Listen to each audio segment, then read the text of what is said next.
ప్రకాశం జిల్లా తూర్పునాయుడుపాలెంలో పిల్లలకు పోలియో చుక్కలు వేసిన రాష్ట్ర సాంఘిక సంక్షేమ శాఖ మంత్రులు డాక్టర్ డోలా బాలవీరాంజనేయ స్వామి. 5 ఏళ్ల పిల్లలందరూ కూడా పోలియో మహమ్మారి నుంచి కాపాడుకోవాలంటే తప్పనిసరిగా 2 చుక్కలు పోలియో చుక్కల్ని వాడుకోవాలి. మొదటి రోజు పూర్తి దగ్గర తీసుకుంటున్నారు. రేపు ఎల్లుండి హౌస్ విజిట్ చేసి మిగిలిన వాళ్ళందరికీ పోలియో డ్రాప్స్ వేయడం జరుగుతుంది.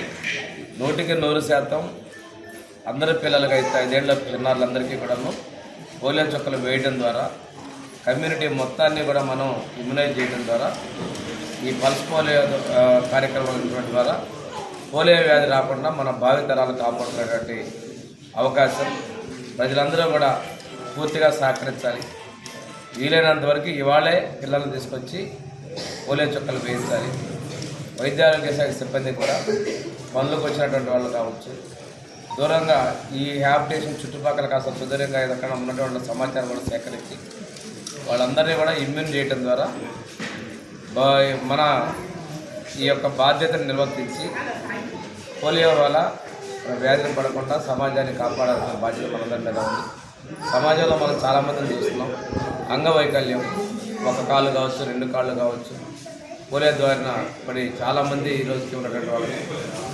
అలాంటి వాళ్ళని తీసుకొని పూర్తిగా తీసుకొని మన మామూలుగా పుట్టిన తర్వాత ఈ వ్యాధి సంక్రమించడం ద్వారా అలా కాకుండా ఉండేందుకే ఈ పోలియోని యూనిసెఫ్ తోటి మన భారత ప్రభుత్వం కార్యక్రమాన్ని చేపట్టింది.